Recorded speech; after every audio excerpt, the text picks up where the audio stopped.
ફાફડા, જલેબી, ગાંઠિયા, કોઈપણ પ્રકારની તળેલી વસ્તુ, આ ફરસાણ આપણા ગુજરાતીઓ માટે તો રોજની વાત છે.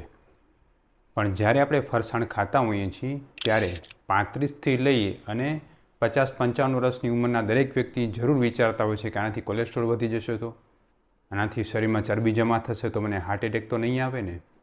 કોલેસ્ટ્રોલ માટે આપણા મનમાં અનેક પ્રકારની ભ્રમણાઓ બનેલી છે. આજના વિડીયોમાં આપણે જાણશું કોલેસ્ટ્રોલના કેટલા પ્રકાર છે, એને દૂર કરવા માટે આયુર્વેદમાં શું કરવું જોઈએ અને ખરેખર કોલેસ્ટ્રોલથી શું નુકસાન થાય છે.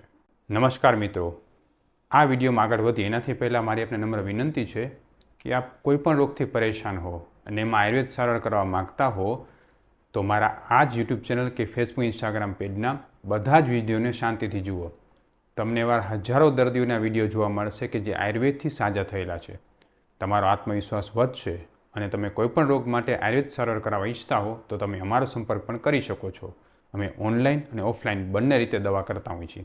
નમસ્કાર મિત્રો, હું છું doctor Vishal Pandya, MD Ayurveda physician, Panchakarma specialist, Sanjivani Ayurveda hospital, Gandhidham, કચ્છથી.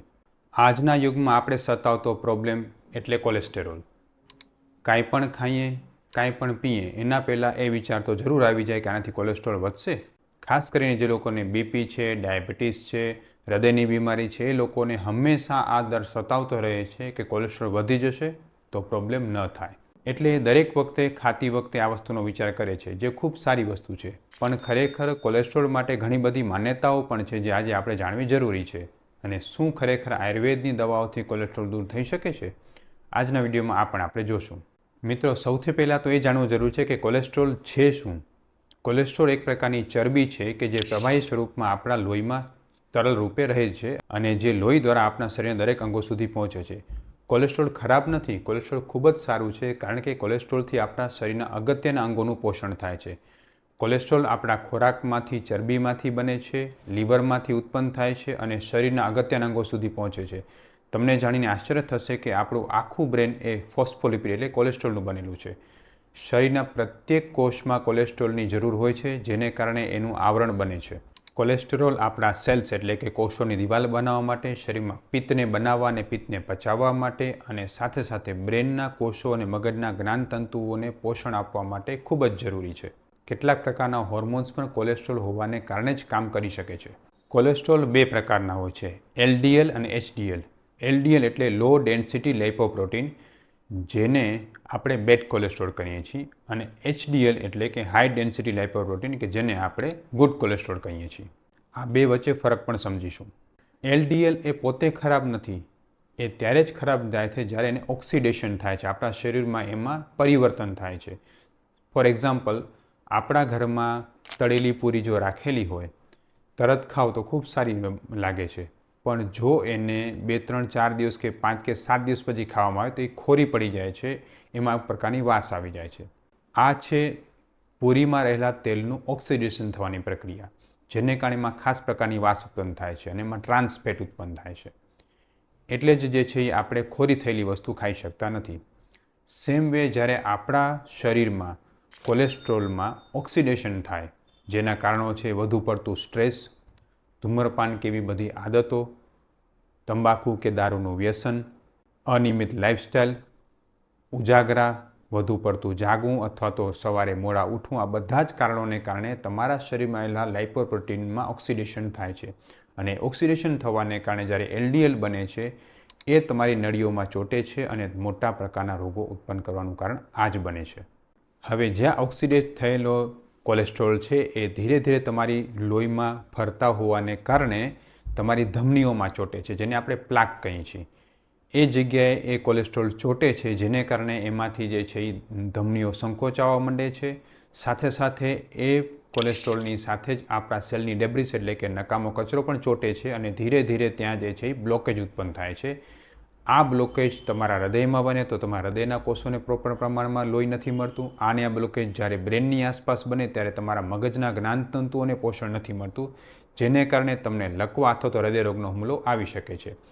એટલે જ આપણે કોલેસ્ટ્રોલને ખરાબ ગણીએ છીએ.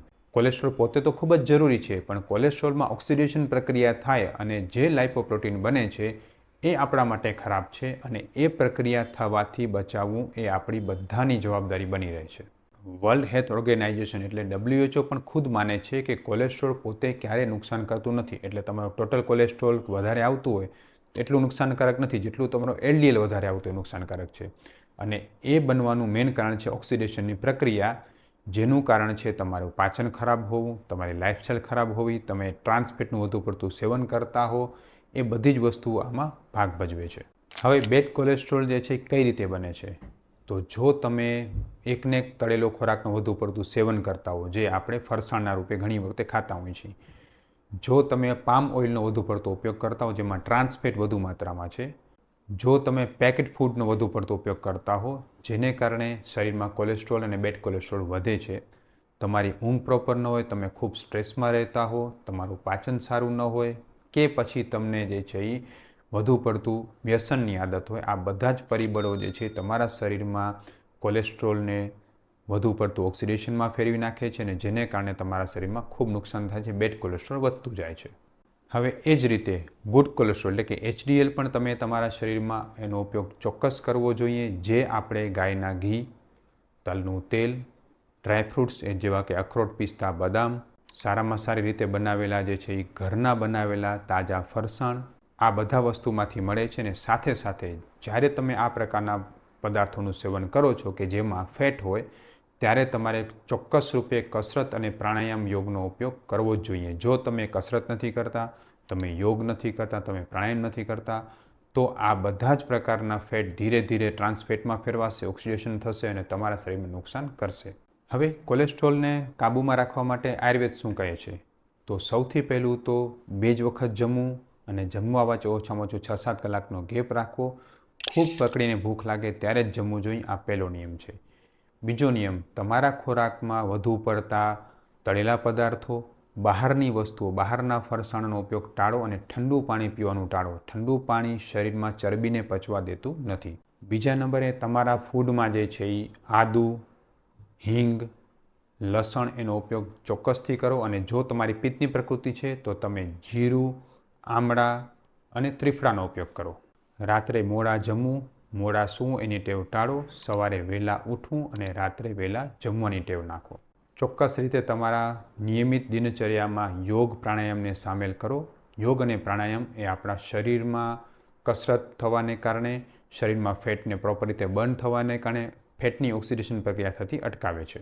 એટલે મિત્રો, કોલેસ્ટ્રોલ આપણો શત્રુ નથી, પણ એને યોગ્ય રીતે, યોગ્ય પ્રમાણમાં ઉપયોગ કરવું જરૂરી છે. અને જ્યારે તમે કોઈ પણ પ્રકારની એવી વસ્તુ ખાઓ છો કે જે ચરબીથી સભર હોય, એટલે કે ઘી, તેલ કે પૌષ્ટિક વસ્તુઓ, ત્યારે તમારે ચોક્કસ રીતે વ્યાયામ કરવો જ જોઈએ. આ બધી જ વસ્તુનું જો આપણે ધ્યાન રાખશું તો કોલેસ્ટ્રોલના દુષ્પરિણામથી બચી શકશું અને શરીરમાં બેડ કોલેસ્ટ્રોલને વધારતા પણ અટકાવી શકશું. આશા રાખું છું આ વિડીયો તમારા મગજમાં કોલેસ્ટ્રોલ વિશેની ભ્રમણાઓને દૂર કરનારો ચોક્કસ નીવડશે. અને જો તમારો કોઈ પણ પ્રશ્ન હોય તો મને કોમેન્ટ બોક્સમાં પૂછી શકો છો. ખૂબ ખૂબ ધન્યવાદ. જય શ્રી કૃષ્ણ. જય આયુર્વેદ.